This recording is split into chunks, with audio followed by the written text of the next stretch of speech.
Bong Revilla at Lani Mercado, dalawa sa mga pinakasikat nating bituin sa pinilakang tabing.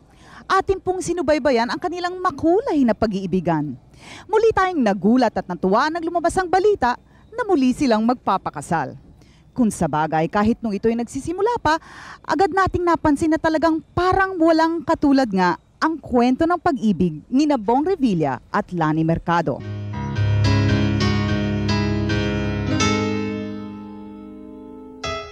Taong 1966, a 25 na Setyembre nang isilang ang isang panibagong anak ng Imus, Cavite. Si Jose Marie Mortel Bautista, pang-apat sa 7 supling. Tinawag siyang Bong. Idinulot niya ay mabubuting alaala sa kanyang mga kapamilya. Si Bong ay napakabait na bata. Katulad ng iba na naiinggit, kahit na anong ibigay mo sa kanya, wala siyang reklamo. Miski nung maliit pa yan, kapag bigay yan sa kanyang mga kapatid, hindi siya yung bagong maramot. Nung bata pa kami, nagagalit sa kanya yung mami ko kasi yung pag lunchtime, nagnanakaw siya ng pagkain sa kitchen tapos pinapamigay niya dun sa mga boy namin. He's very generous. Understanding, thoughtful, tapos tinutulungan niya kami sa lahat ng bagay na kunyari kailangan namin siya. Bait na kuya yan. Maalalahan yan. Nung napahiwalay siya sa amin, parang lahat ng pamilya nalungkot. At yan nung bata pa, talagang nakikita ko na yung mga classmate niya na may mga problema. Pati si Bong tumutulong doon kahit na hindi niya problema. Minsan nadadamay siya, naano siya dahil lamang sa pagtulong. Si Bong kahit na yun walang pera, kauli-uli ang pera niya, nabibigay sa'yo. Isang lalaki na pagkakatiwala mo kahit ang buhay mo, bibigay niya sa'yo. At saka si Bong, nung nag-start siyang kumita, kalahati ng kinikita niya, binibigay niya sa mami niya. Nung pag-ikinukwento ko, kahit na ngayon, natatouch ako kasi bihira sa anak yung ganon. Si Bong, mula pagkabatay naaalala sa kabutihan ng loob at husay sa pakikipagkapwa. Galitan mo siya, nakangiti lang siya. Yung hindi siya sabihin mong rebelde siya. Masunurin siya. Tsaka lagi siyang may ready smile sa bawat friendly also. Pagpasok niya sa umaga, may dala na yan na kung ano-anong makakain. Tapos bibigyan niya yung mga klase niya, mga teacher niya. I remember one time we had a practice in their house. After the practice, he asked us to swim in their house. Kami, we're not prepared for that thing. He even lent us his short pants, t-shirts, and he's very accommodating. Taong 1968 naman, at 13 ng Abril nang ipinanganak sa lungsod ng Quezon ang isang magandang batang pinangalanang Jesusa Victoria Hernandez. Tinawag siyang Candy ng mga kaanak at kaibigan. Si Candy, larawan ng ganda at kabutihan.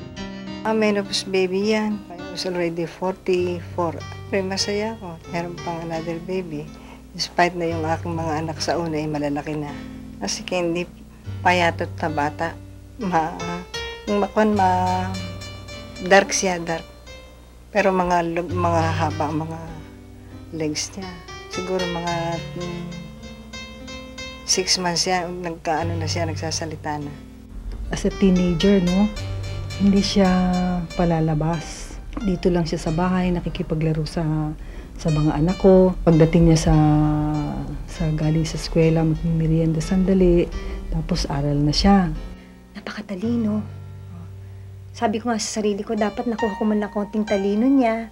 She's intelligent and she's got the beauty. Parehas kami aris, kaya meron kaming gustong gawing bagay na gusto namin gawin na tinutuloy namin. Sa later, parang we want everything na nasa ayos lahat. Si Candy, sa kabataan pa lang ay nakilala na sa simpleng kagandahan at mahusay na pananaw sa buhay. Palagi magkalaro nun. Tapos, yun, tahimik lang siya talaga kung ano siya ngayon. Super demure. Ever since I knew her, simple person siya. She's easy to talk to. And she's nice to be with, actually. Very, very mommy type na talaga siya. She was smart. She was articulate. Tapos, smarteng babae. Si Jesusa was very naive. Yung mga first few weeks of classes, merong tinutuksot pa yung ganyan sa elementary, teasing. Yung tinitease siya sa isang classmate. I remember, umiyak siya. Ba't ka umiiyak? Hindi mo dapat parang ma-flatter ka. Ganon siya ka-naive about those things. At lumipas ang panahon, tinahak ni Jose Marie at Jesusa ang kani-kaniyang landas hanggang pagtagpuin sila ng tadhana sa iisang mundo. Regal baby ako noon. Tapos siya bagong salta galing Amerika. And promo yata yun ng Commander Melody na pelikula ng father niya. Nagtataka naman ako. Sabi ni Chit Ramos, may pictorial kayo para sa promo ng Commander Melody. Pero siya yung nandun. So, bakit siya yung nandun?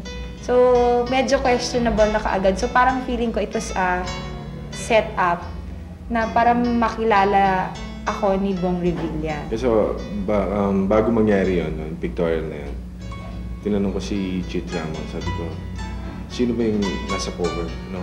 Kasama, nasa isang cover siya ng isang magazine. I just don't remember the name of the magazine. Sabi ko, can I meet her? Pwede ba ako mag-pictorial? Ganon na nakasama siya. Kumbaga, at that time, I really wanted to join showbiz, no? Kasi yung talagang dream ko no, maging artista. And yun nga, yung time na yun, sinet kami. Hindi niya alam, pero ako alam ko.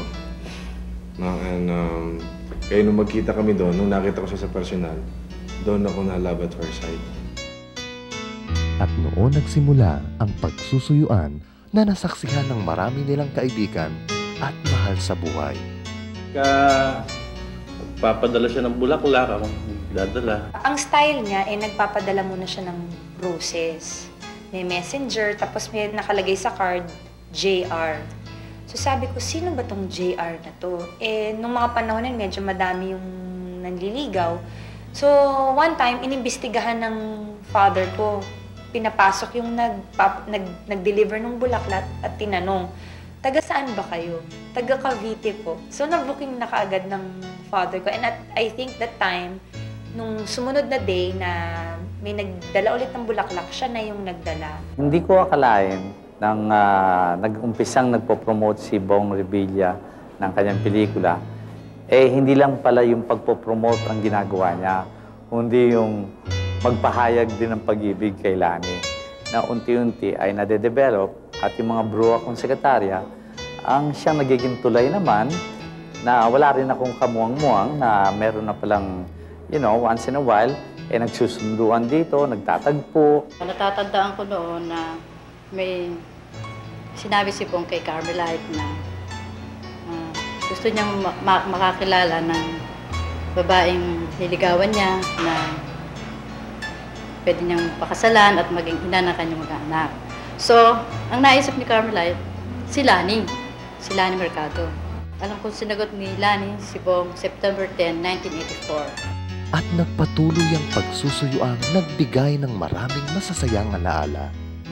Meron kaming unforgettable moment na nangyari sa buhay namin. Yung when we were in Quezon City Circle. No, we were there, kumbaga doon sa Lover's Lane, di ba? Meron Lover's Lane doon. We were together.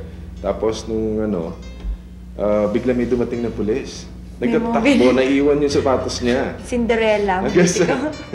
Nawala ang sapatos ko. Takot na takot ako noon. Hindi siya makauwi. Kailangan ko makauwi na may sapatos. Yung hindi isang sapatos lang, parang Cinderella tuloy ako. So hinanap namin sa damuhan yung sapatos ko. Kasi tumalsik yung sapatos ko. Maluwag yung sapatos ko noon. Nakakahiya. Ayun, hanggang sa nakita nga namin yung sapatos ko on the way home. Tawa kami ng tawa. Mga sandaling puno ng pagmamahalan ay mabilis na lumipas at tumagtong sa sadyang itinakda ng tadhana. Diba may kasabihan sila, marriage comes like a ghost in the night. Yung bigla na lang siyang dumarating. And nagkaroon siya ng marriage proposal noon before my debut. For obvious reasons. Alam na ng nakararami yun na may deposit na. So, my dad and my mom was kind of hesitant. Sabi ko, para hindi kayo maging alanganin kasi pareho kaming bata nun at usong-uso nun ang young marriages sa show business. So, I told them, since Bong's family then was taking a vacation sa States, pumunta tayo sa Amerika at doon na lang tayo magpakasal. At least, we had the opportunity. You don't call that an opportunity. We have a chance in case na hindi mag-work out yung marriage namin. We can have time to divorce. Oo, may privilege kami ng divorce.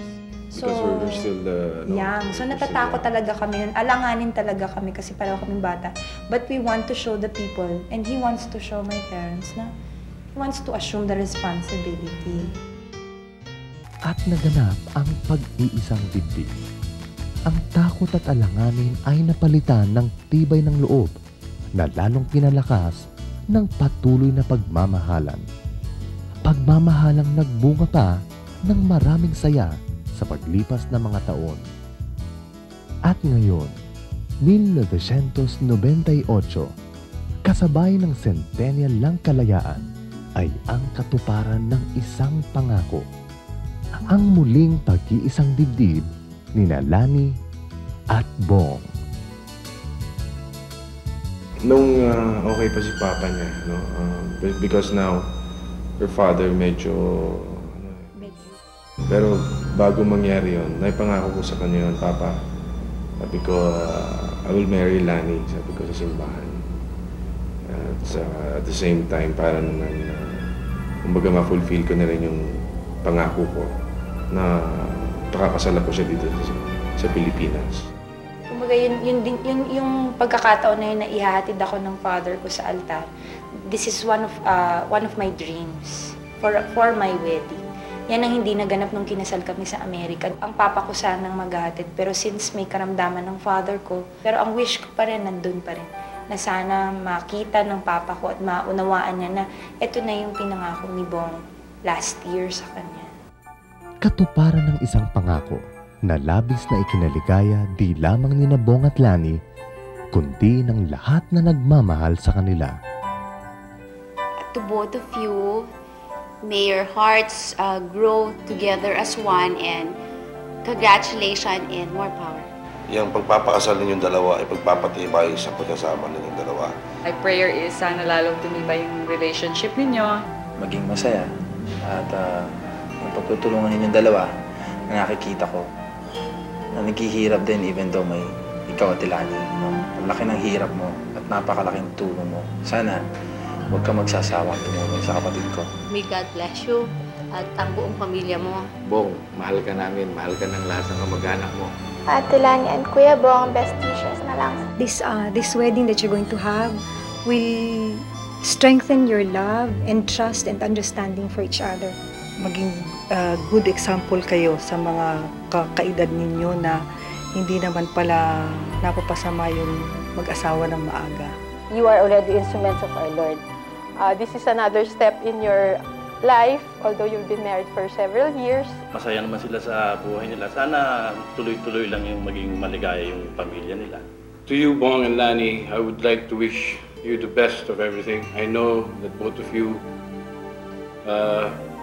have had a lot of hardships in life. Basta wag mong kalilimutan, nung bata ka, ako nagprosige sa mami mo na payagan ka na magkaroon ng boyfriend.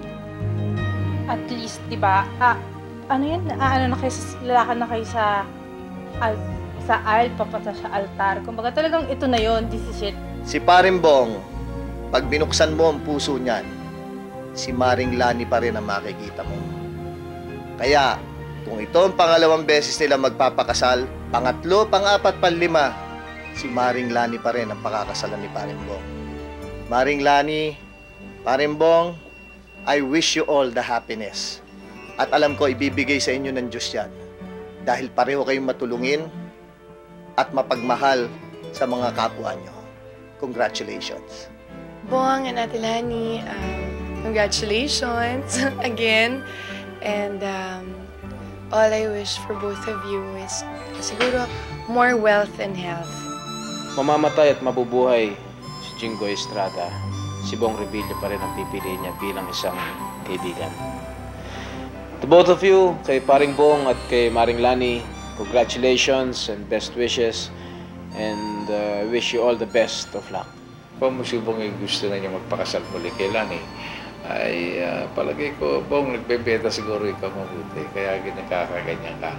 So, keep it up. Hindi masama yan. Magaling yan. Sa mga anak nila, makakabuti rin. Sana magpakatatag sila. Huwag silang mag-aaway.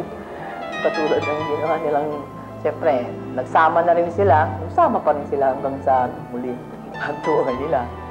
Bong, Lani, matagal na naman kayong nagsasama. Pero mabibless na kayo ngayon. So, keep the good work. Pilitin yung mabuti na kayo magsama ng matagal. I feel happy tas excited. Kasi, is Centennial wedding. Feel excited because Mama and Papa will get married again. Magiging mas happy yung family at saka magiging mas closer than before. Sa tingin ko ay kompleto na yung pagsasama namin with God's blessings.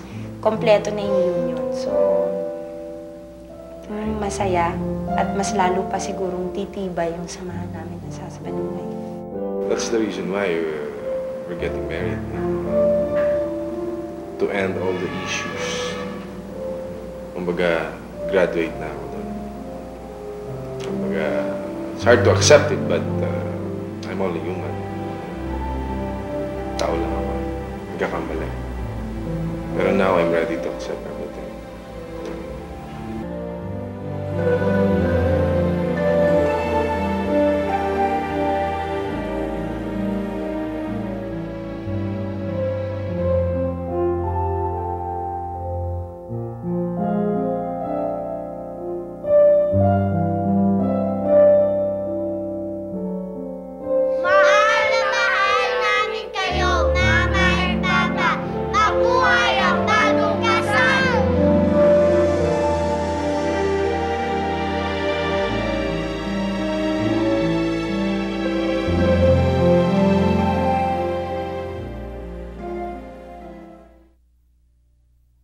Ang simula ng pag-iisang dibdib ng dalawa sa pinakatanyag nating artista, sina Bong Revilla at Lani Mercado.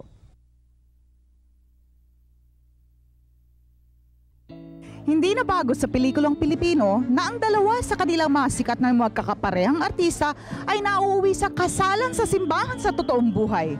Kabilang na dito sina Pancho Magalona at Tita Duran, Gloria Romero at Juancho Gutierrez, Susan Roses at Fernando Poe Jr., Amalia Fuentes at Romeo Vasquez, Sharon Cuneta at Gabby Concepcion.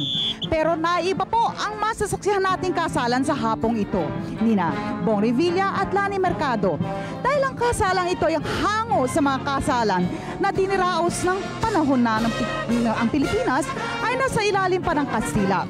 Bilang bahagi ng pagdiriwang ng ikasadaang anibersaryo ng ating kalayaan, naisip siguro ng mag-asawa na ito'y naangkop na gawin dahil kay raming kabanata ng kasaysayan ng Pilipinas ang nangyari dito sa Cavite. Halimbawa na lang, noong gabi ng Enero 20, 1872, nag-alsa ang ilang mga sundalo at manggagawang Pilipino sa arsenal sa Cavite laban sa dayuhan at ito ang naging dahilan ng kamatayan ng Gomburza, sina Padre Jose Burgos, Mariano Gomez at Jacinto Zamora na siyang nagsilbing inspirasyon para higit pang matamo ang kalayaan sa ating bansa. Marami pang mahalagang bahagi ng ating kasaysayan ang naganap dito po sa Cavite. Ang mga ito ang ating maaalala habang pinapanood po natin ang kasalan ni Bong at Lani.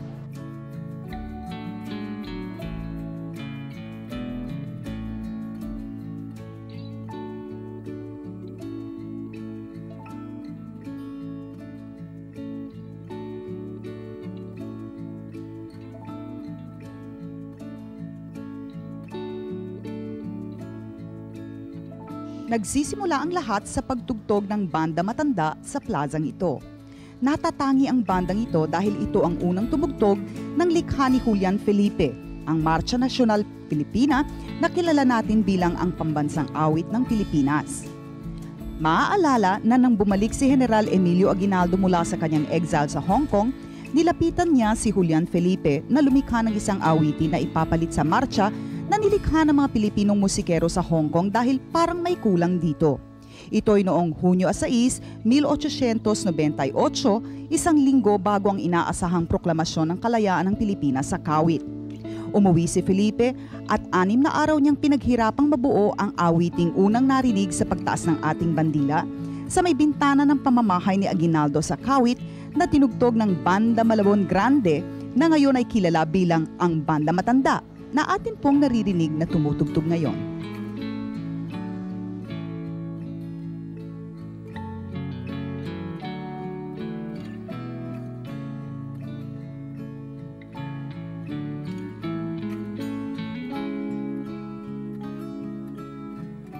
O sinta ng puso ko, tala ng aking tahanan, ang iyong irog ngayon'y dungawin, sapagkat kamay mo'y aking hilingin. Puso kong dalisay ngayon'y tanawin, tapos ay pumayag na upang kati dalhin sa banal na dambana ng dakilang bathala.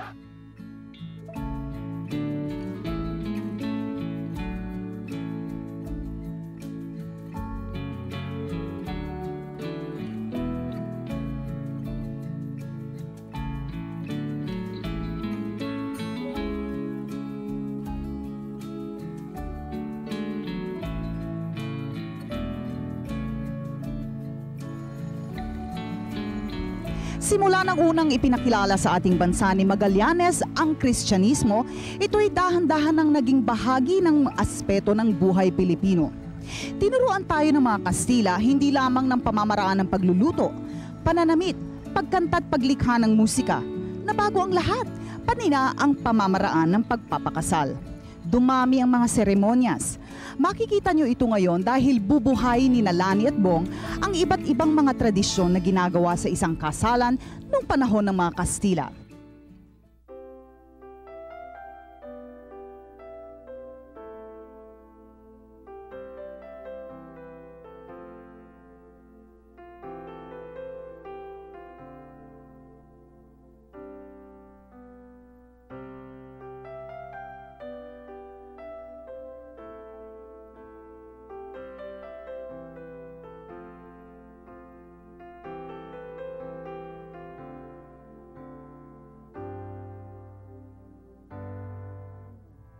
Mga bulaklak na alay sa babaeng kinakasal. Nagpapatunay na sa araw ng kanyang kasal, siya na sigurado ang pinakamagandang dilag sa lalawigan ng Cavite. Isang pangkaraniwang nararamdaman ng kahit sinong babaeng kinakasal, ngayon o kahit noong panahon ng mga Kastila. Tulad ng mga ingranding kasal noong panahon ng Kastila, kinukuha bilang ninong at ninang ang mga natatangi at nirerespetong pangalan sa lipunan. Hindi rin nagpahuli si Bong at Lani. Pinagsama nila ang mga kagalang-galang sa pangalan ng daigdig ng politika at pelikula. Dalawang mundo na kinabibilangan ni Bong. Nagsisimula po tayo sa ating pinakamamahal na Pangulo, President Fidel V. Ramos.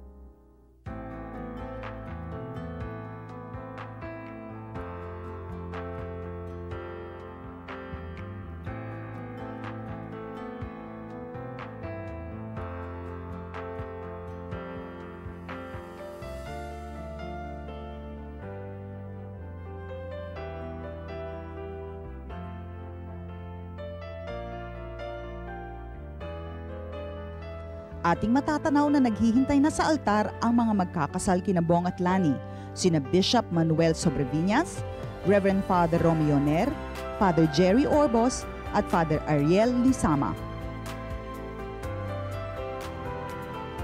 At habang sinasalubong si Lani ng korong magsisiawit ang lungsod ng Cavite, Sugo ni San Agustin, panoorin po muna natin ang ilang mga patalastas at muli po kaming magbabalik dito sa Pag-iisang Dibdib ni Bong at Lani.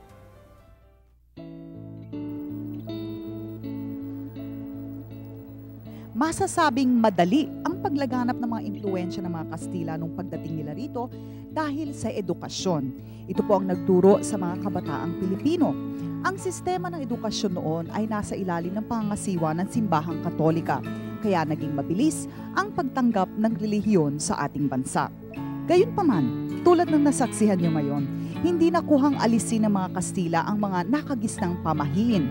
Pero maraming kabutihang nagustuhan din ng mga Pilipino sa mga Kastila. Isa rito'y naibigan nila ang kasal sa simbahan na punong-puno rin ng iba't ibang ritual at seremonyas na masasaksihan po natin ngayon sa kasal ni Lani at ni Bong.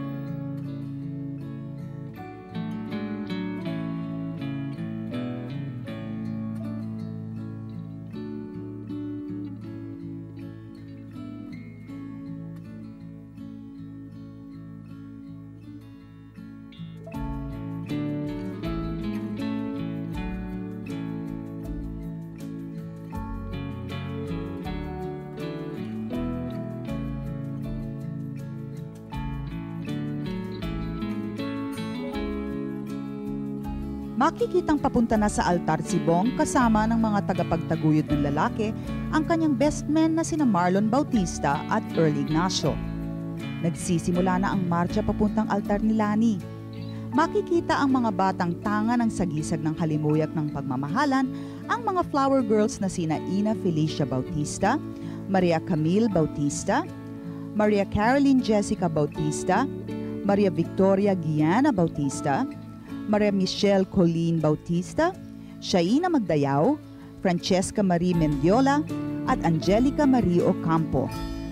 Sumusunod naman ang batang may dala ng singsing na simbolo ng pag-aari ng puso't diwa, ang ring bearer na si Jose Lorenzo Bautista, at ang may dala naman ng aras, ang simbolo ng walang katapusang araw ng kasaganaan, si Leonard Brian Bautista, ang mga anak po ni Bong at Lani.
Mga kapatid, buong pananalig at kababaang loob, halina't dumulog sa Panginoong ating Diyos.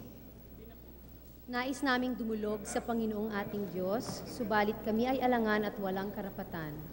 Kaya ang hiling sana namin, kami ay iyong ipanalangin, nang ang mga nagawang kasalanan, pati na ang mga pagkukulang, bagamat aming pinagsisihan, ay hindi maging hadlang dito sa aming... Hindi mainam na mag-isa ang tao. Bibigyan ko siya ng makakasama at makakatulong. Mga kapatid, mamuhay kayong puspot. Ipinaubaya dito ang pagbibigay ng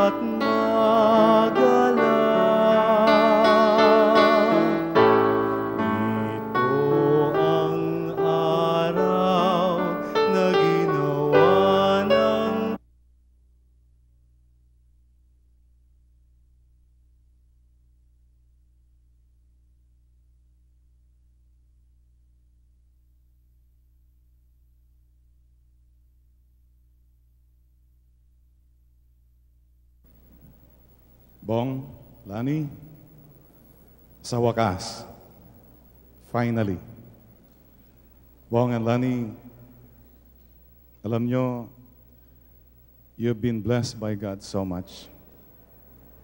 And this is a day of thanksgiving. Kanina, nakausap ko yung anak niyo, si Jolo. Sabi ni Jolo, masayang-masaya po ako, Father, sapagkat ikakasal na si Papa at si Mama. At lahat po kami dito, ngayon, we're all very happy, Bong, Lani, for this beautiful moment. Ngayong hapong ito, Bong, Lani, tatanggapin ninyo ang yung wedding ring from the Bishop. Pinapaalala ko lang po yung rings of marriage. By the way, mayroon pong kumakalat na chismis. According to the latest Chismisology report, according to the latest surveys, married people daw will be the first priority to enter the kingdom of heaven. So congratulations sa lahat ng mga married people na naririto ngayon. And you're joining the ranks now. Bong, Lani. Susa, pumapayag ka ba na ikaw ay maging aking asawa? Oo, Jose Marie, pumapayag ako. Kung gayon, ay tinatanggap kitang maging aking kabiyak ng puso. At pinapangako ko sa iyo na ikaw ay aking mamahalin at pagmamalasakitan sa lahat ng oras ng aking buhay. Jose Marie, pumapayag ka ba na ikaw ay maging aking asawa? Oo, Isusa, pumapayag ako. Kung gayon, tinatanggap kitang maging aking kabiyak ng puso. Ipinangangako ko na ikaw ay aking mamahalin at pagmamalasakitan sa lahat ng oras ng aking buhay. Ikaw ay aking igagalang bilang aking asawa at ang buo mong pagkatao ay aking pahahalagahan. Ipagkakalog ko sa iyo ang buo kong sarili ng buong laya at walang pagtatanggi, sapagkat ako'y nananalig na ang iyong kaganapan at kaligayahan ay karugtong ng kahulugan ng aking buhay. Higit sa lahat, aking pakatatandaan na unang Diyos, ang pag-ibig ko sa iyo ang siyang tanging yamang iingatan ko hanggang sa wakas ng aking buhay. Taos-puso kong pinasasalamatan ang pag-ibig mong ipinadama sa akin. Jesusa, isuot mo at pagkaingatan ng singsing na ito. Tanda ng aking pagmamahal at tanda ng aking pag-ibig at katapatan. Ang singsing na ito ay walang simula at katapusan. Jose Marie, isuot mo at pagkaingatan ng singsing na ito. Tanda ng aking pag-ibig at katapatan. Ang singsing na ito ay walang simula at katapusan. At itong natatanging paraan ko upang sabihin sa iyo na iibigan kita ng buong katapatan sa lahat ng oras ng aking buhay. Sa ngalan ng Ama at ng Anak at ng Espiritu Santo. Amen.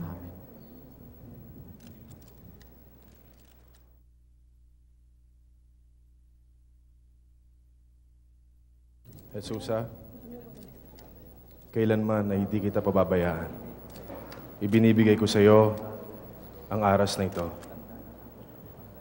Tanda ng aking pagkapahalaga at pagkalinga sa kapakanan mo at ng ating mga anak.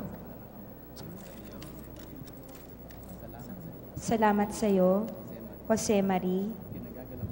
Ikinagagala kong tanggapin ang aras na ito, tanda ng iyong kagandahang loob at katapatan. Maraming salamat sa iyo. Asahan mo na magiging katuwang mo ako. Matatalik na kaibigan pa rin ni Bong at Lani ang naging bahagi ng paglalagay ng iba't ibang simbolo ng magandang pagsasama ng bagong kasal. Sina Rudy Fernandez at Lorna Tolentino ang nagsindi ng tanglaw sa pagsasamba, umaasang hindi mawawala ang init ng pagmamahalan ni Bong at Lani. Si Alcalde Jingo Estrada at ang kanyang may bahay na si Presi Ejercito ang nagkabit ng tali ng pagkakaisa. Sina Philip Salvador at Chris Aquino naman sa lambong ng mapayapang tahanan.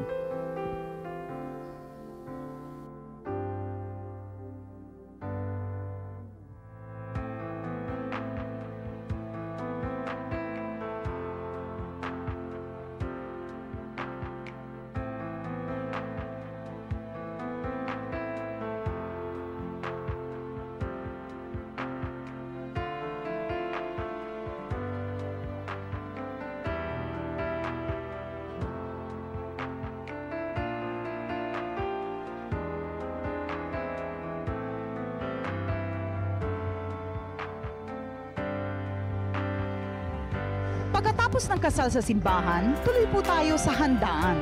Pero bago makarating sa dalawang po kung saan idaraw sa mga handaan, marami pa rin na matatandang tradisyon na ginagawa sa kasal ang nakalaan na gawin ni Bong at Lani. Mga tradisyon na namana mula pa sa ating mga ninuno na ngayon ay paminsan-minsan na lang naman nating nakikita. Mabuti na lang at sa taon na ito ay mayroon tayong centennial celebration ng kalayaan ng ating bansa. Naging bahagi ito ng malaking kasalan ni Lani at Bong bilang pag-alala ng pagdiriwang na to ng ating bayan. Isa si Bong sa mga naniniwala kasi na mahalagang bahagi ang Cavite sa pagdiriwang na ito at kamakailan lamang si Governor Bong mismo ang naglunsad ng isang aklat na pinamagatang Cavite, 10 dekada ng kagitingan at kaunlaran, kung saan nakasaad ang naging bahagi ng lalawigan na ito sa ating kasaysayan. Ngayon, magtataka pa ba kayo kung bakit hindi pinalampas na mag-asawa na sa centennial year nila tuparin ang pangarap nilang ikasal dito sa ating bansa?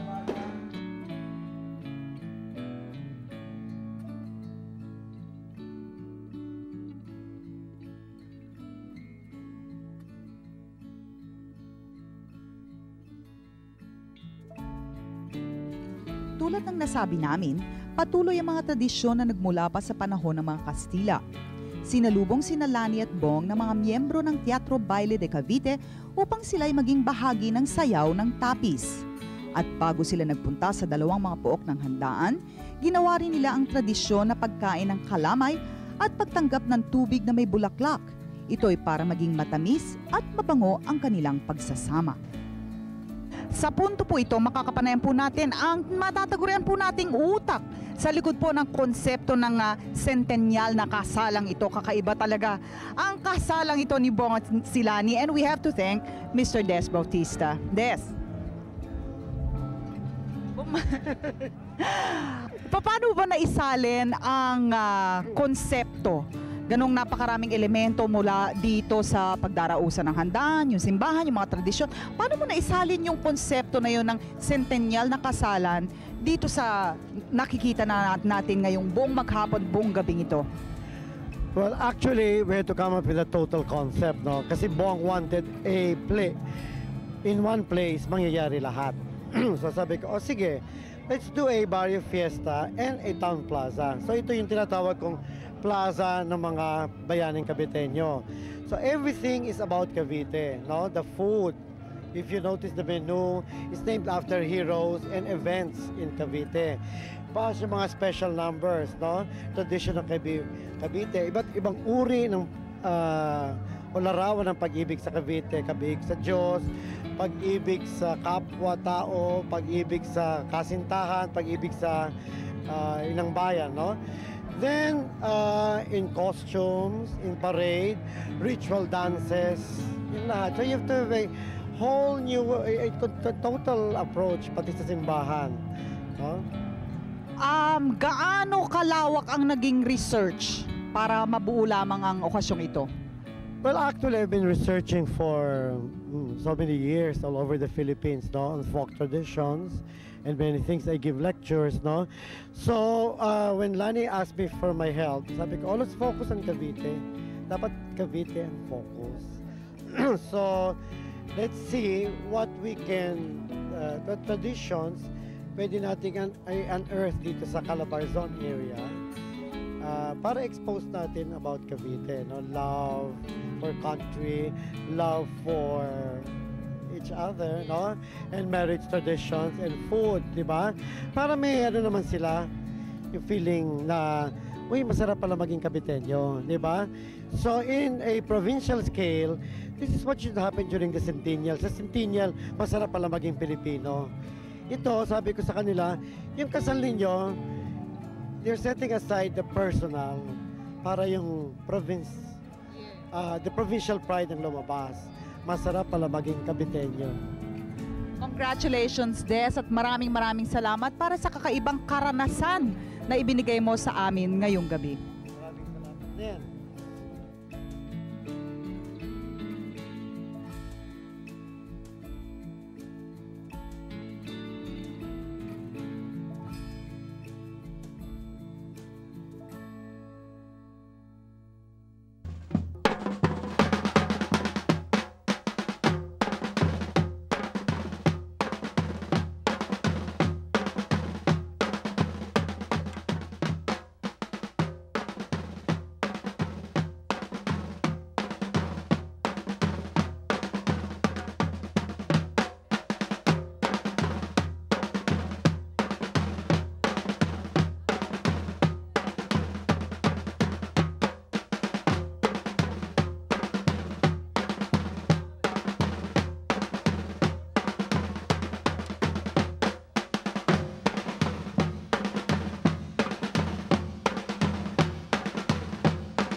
Pagkatapos ng mga natatanging bilang na naglalarawan ng pag-ibig sa Diyos, nagpakita rin ng gilas ang lungsod ng Cavite, Sugo ni San Antonio at Teatro Baile de Cavite ng mga kanta't sayaw na naglalarawan naman ng pag-ibig sa bayan.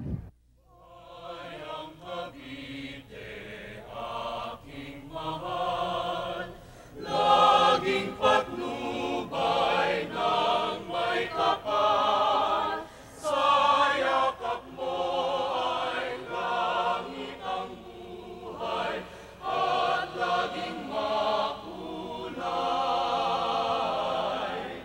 May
Kondenado!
Ikaw lamang ang aking ibigin magpakailanman.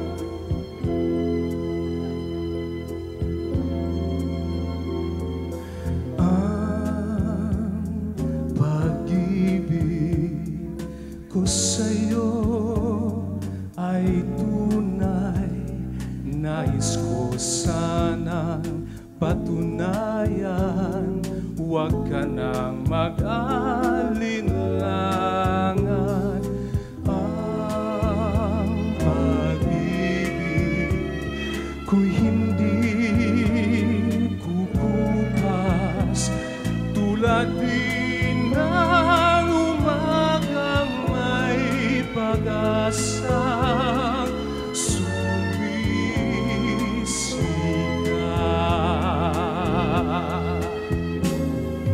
Ang ating buhay maigli aking hirang, kung kaya't kailangan na pagsuyong wagas kailanman. Ang sumpa ko sa iyo'y asahan, ikaw lamang ang aking ibigin magpakailanman. Ang ating buhay maikli aking hirang, kung kaya't kailangan na pagsuyong wagas kailanman. Ang sumpa ko sa iyo'y asahan, ikaw lamang ang aking ibigin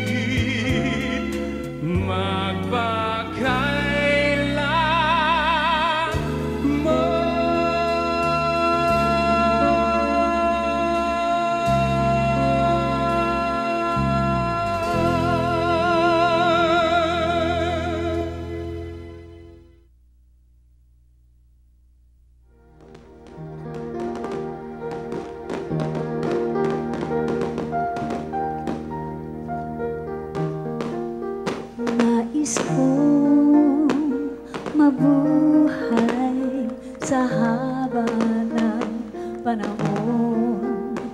Kung ito'y lilipas, na ika'y kapiling ko ang aking buhay. Ang aking buhay sa'yo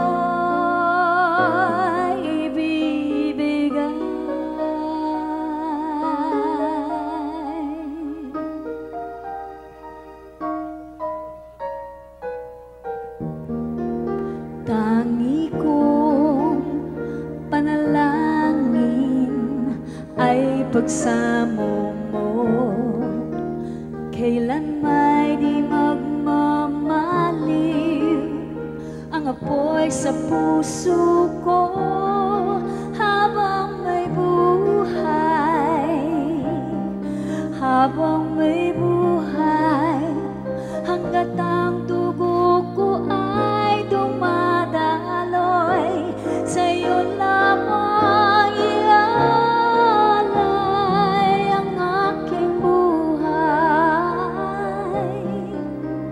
ang aking buhay sa'yo'y ibibigay.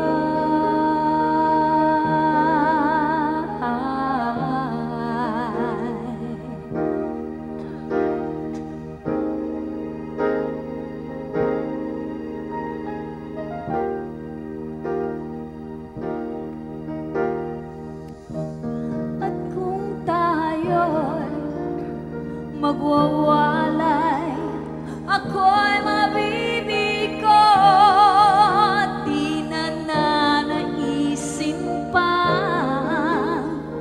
ituloy ang buhay ko habang may buhay, habang may buhay, hanggat ang dugo ko ay dumadaloy, sa'yo lamang ialay ang aking buhay, ang aking buhay sa'yo ibibigay.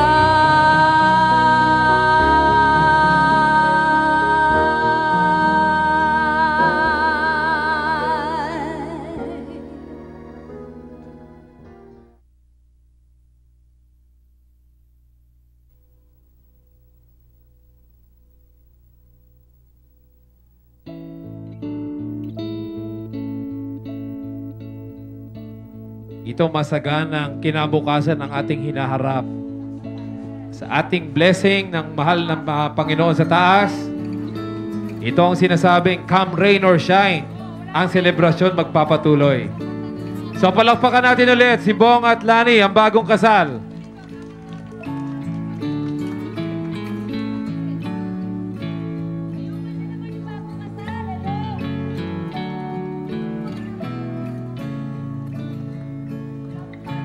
Kung pwede nating payungan ang bagong kasal, pahiram naman ng payong.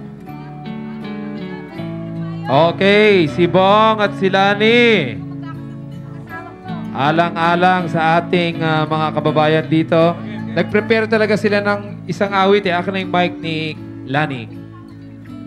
Pwedeng makahiram ng payong para sa mag-asawa. Hello? Okay? Okay daw. Sige. Music! Music!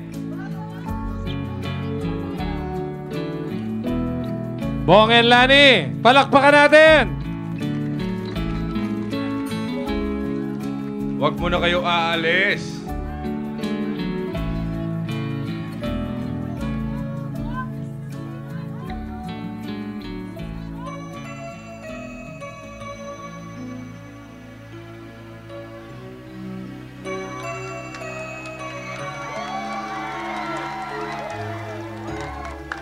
Sa buhay ko'y labis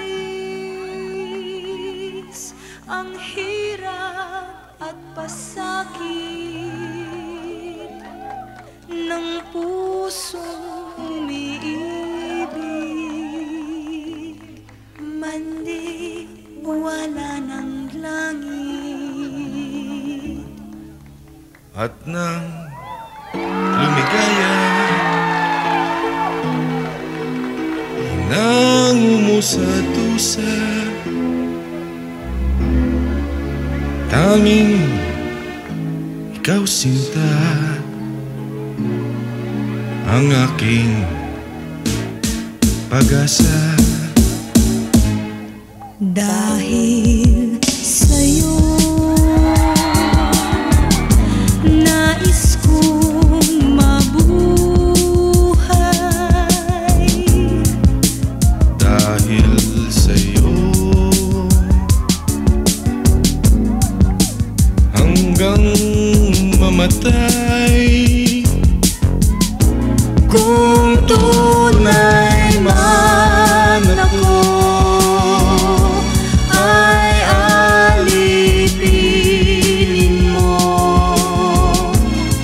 ang lahat sa buhay ko'y dahil sa'yo. Dahil sa'yo Pangako sa'yo, ipaglalaban ko sa hirap at ginhawa ang ating pag-ibig. upang di magkalayo kailanman, pagkat ang tulad mo ay minsan lang sa buhay ko.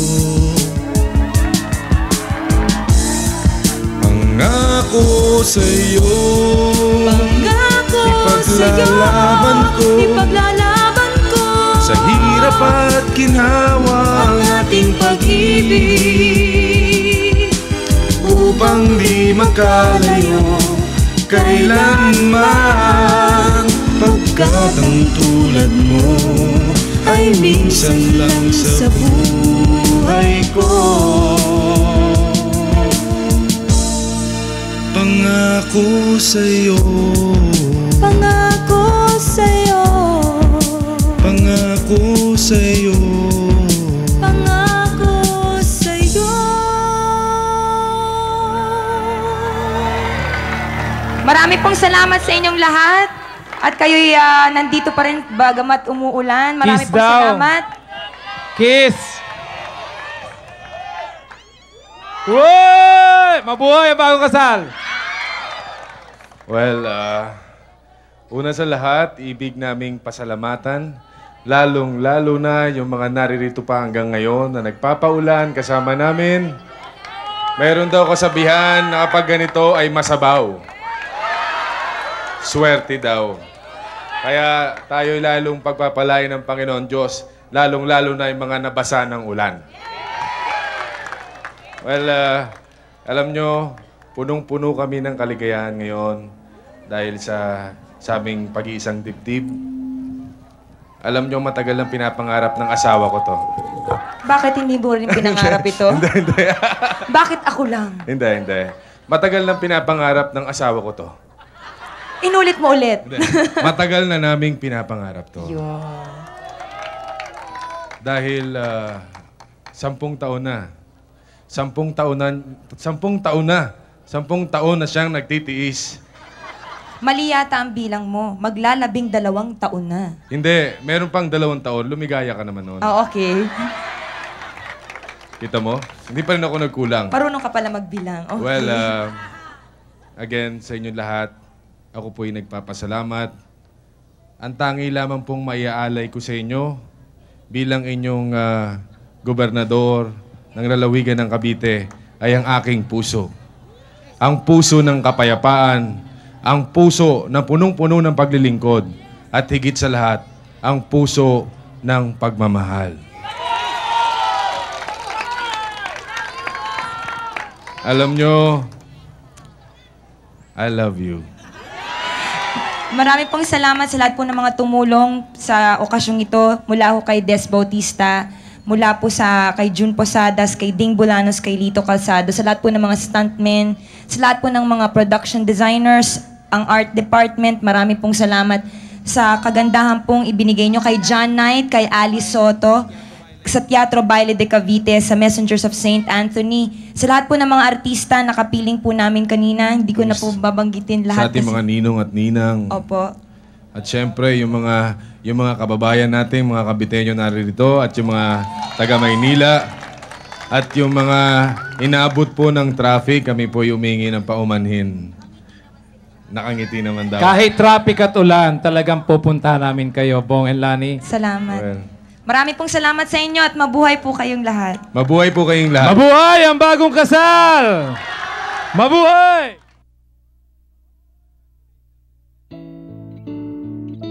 Kasal sa mata ng Diyos at kasal sa mata ng tao, natupad na rin ang matagal ng pinapangarap ni Bong at Lani.